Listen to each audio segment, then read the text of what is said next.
puasa yang bagaimana, hingga akhirnya akan melahirkan pada suatu keakhiran yang sempurna sehingga menjadi predikat orang yang bertakwa. Di dalam kitab Durratun Nasihin yang dibahas oleh Al-Imam Al-Ghazali, ditemukan ada 3 klasifikasi puasa agar untuk menjadi gambaran derajat puasa kita sudah sampai di mana sih?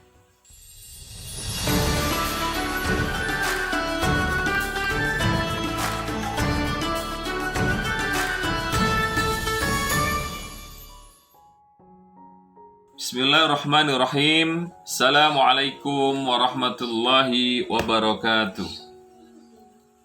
Innal hamdalillah nahmaduhu wa nasta'inuhu wa nastaghfiruh wa na'udzu billahi min syururi anfusina wa min sayyiati a'malina. May yahdihillahu fala mudhillalah wa may yudlilhu fala hadiyalah. Asyhadu an la ilaha illallah wahdahu la syarikalah wa asyhadu anna Muhammadan abduhu wa rasuluh la nabiyya ba'da. Allahumma shalli ala Muhammad wa ala ali Muhammad kama shallaita ala Ibrahim wa ala ali Ibrahim wa barik ala Muhammad wa ala ali Muhammad kama barakta ala Ibrahim wa ala ali Ibrahim innaka Hamidum Majid. Qala Allah Ta'ala fil Qur'anil Karim. A'udzu billahi minasyaitonir rajim. Ya ayyuhalladzina amanu kutiba alaikumus syiyam kama kutiba alal ladzina min qablikum la'allakum tattaqun. Wa qala an-nabiyyu sallallahu alaihi wasallam, man shoma ramadhana imanan wa ihtisaban ghufira lahu ma taqaddama min dzambi. Sadaqallahul adzim wa sadaqa rasuluhun nabiyul habibul karim wa nahnu ala dzalika minasyahidin wasyakirin walhamdulillahi rabbil alamin. Alhamdulillah, puji serta syukur kita atas kehadirat Allah Subhanahu wa taala yang mana pada kesempatan atau tahun ini Allah masih memberikan kita kesempatan untuk dapat berjumpa pada bulan suci Ramadan.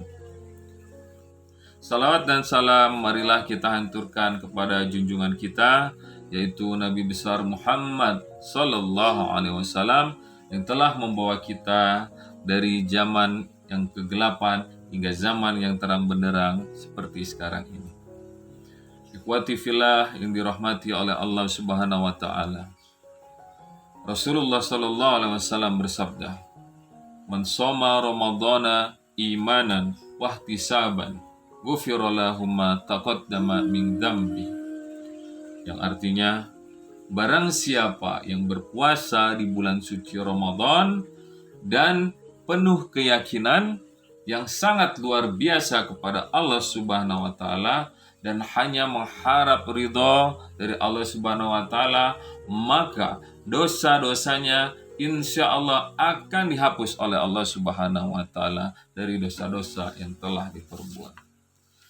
Ikhwati fillah yang dirahmati oleh Allah Subhanahu wa taala.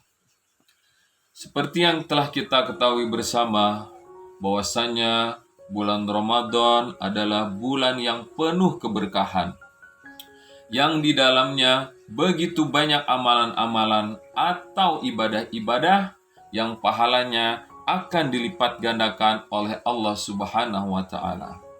Bagaimana tidak? Di dalam bulan suci Ramadan, Al-Qur'an Allah turunkan. Maka seketika itu juga Ramadan Allah pilih menjadi bulan yang paling mulia dibandingkan dengan bulan-bulan yang lainnya. Masya Allah.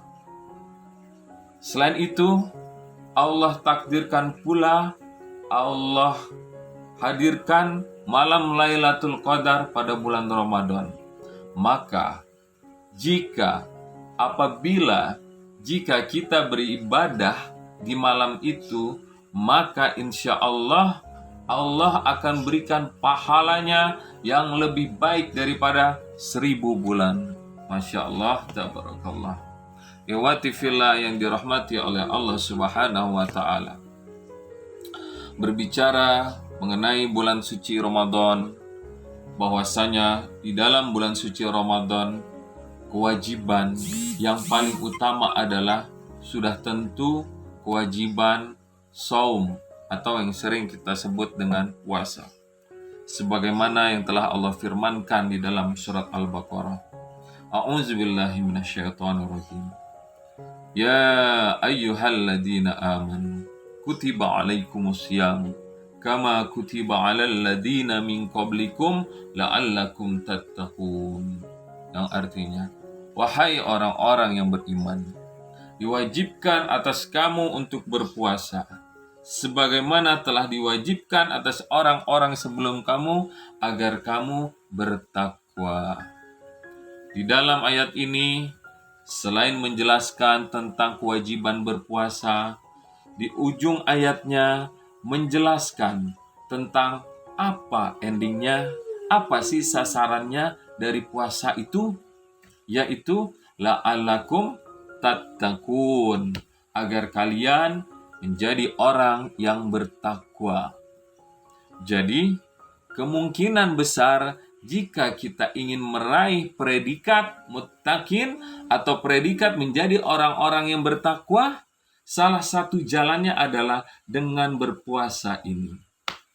Hanya saja pertanyaannya, puasa yang bagaimana?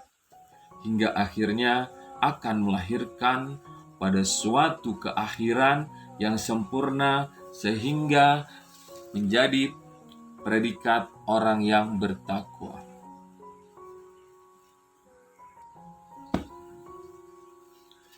Para ulama paling tidak di dalam kitab Durratun Nasihin yang dibahas oleh Al-Imam Al-Ghazali ditemukan ada 3 klasifikasi puasa.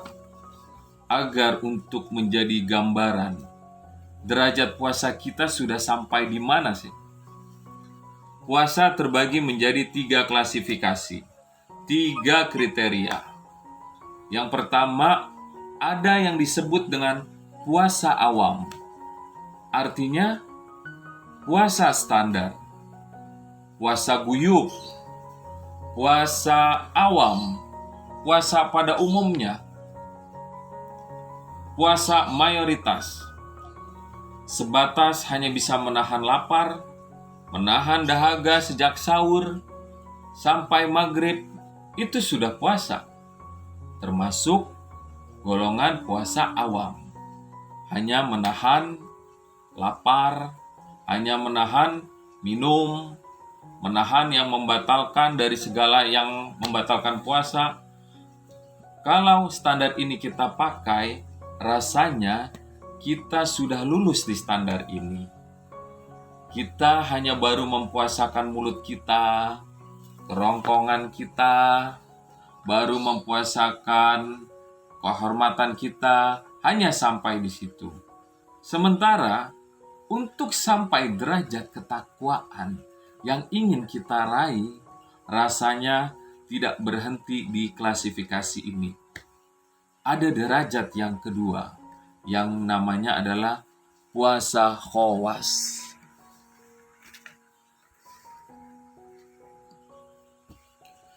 Apa puasa khawas itu? Agak sedikit meluas.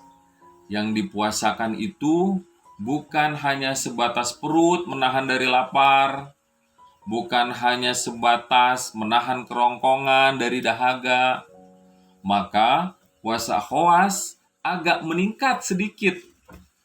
Seluruh panca indera kita, seluruh alat anggota badan kita itu ikut menahan diri dari segala yang membatalkan puasa.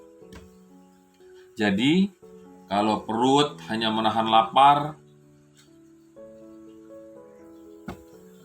kerongkongan hanya menahan dahaga, maka puasa khawas itu bukan hanya sebatas itu. Harus mampu menahan mata kita dari pandangan-pandangan yang dilarang oleh agama, menahan telinga kita dari pendengaran-pendengaran yang dilarang oleh agama, menahan tangan kita, kaki kita, bahkan menahan hati dan pikiran kita dari hal-hal yang tidak diwajibkan oleh agama. Nah, rasanya kita harus sedikit bergeser dari klasifikasi standar yang sangat standar, hanya menahan lapar dan haus. Maka di dalam puasa tahun ini, sekarang ini, rasanya dan seyogyanya kita yuk sama-sama berikhtiar untuk memaksimalkan, meninggikan derajat puasa kita dari puasa yang awam ke puasa khawas. Anggota panca indera kita diikutkan semuanya untuk berpuasa. Maka kita tidak lagi jelalatan, kuping kita tidak lagi asal mendengar, kaki kita, tangan kita, bahkan mungkin pikiran-pikiran dan hati-hati kita. Itu puasa khawas namanya.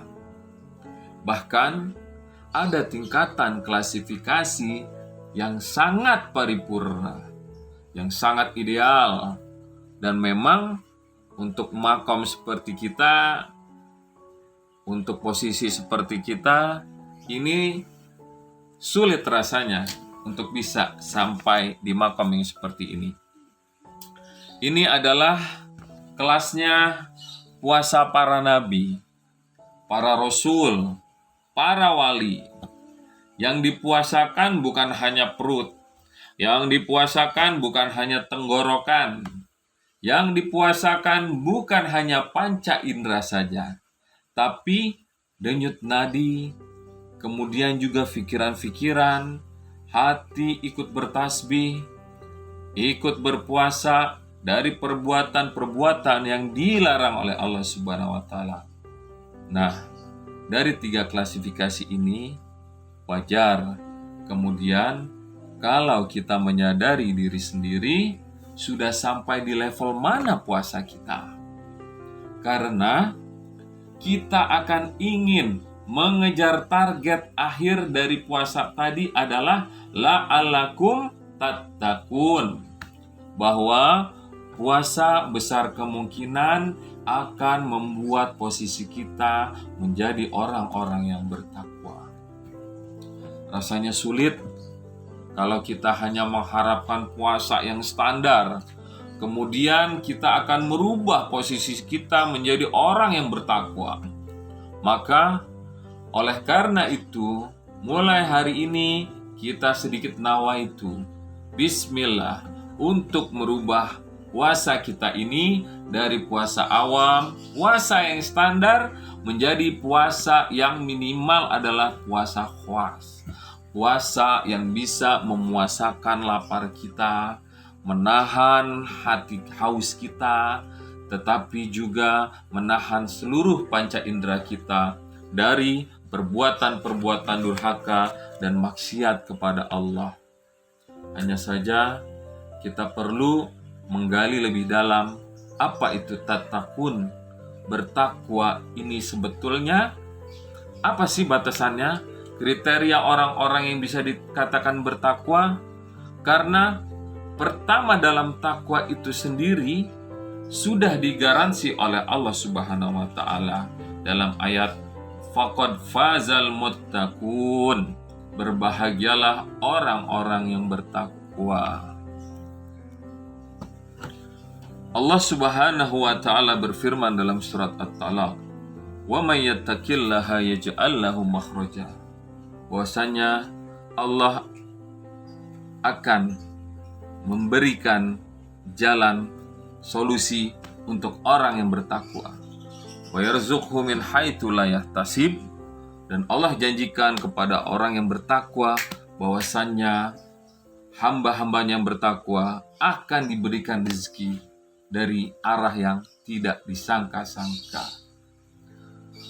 Demikianlah pembahasan kita mengenai tingkatan orang yang berpuasa. Yang tadi ada 3 tingkatan, ada puasa awam, ada puasa khawas, ada puasa khusus khawas. Jadi semoga Allah Subhanahu wa Ta'ala memampukan kita untuk dapat meninggikan kualitas puasa kita yang tadinya hanya puasa awam hingga akhirnya bisa puasa minimal puasa khawas. Terima kasih. Jazakumullah khairan katsir. Subhanakallahumma bihamdik. Asyhadu an la ilaha illa anta astaghfiruka wa atubu ilaik. Assalamualaikum warahmatullahi wabarakatuh.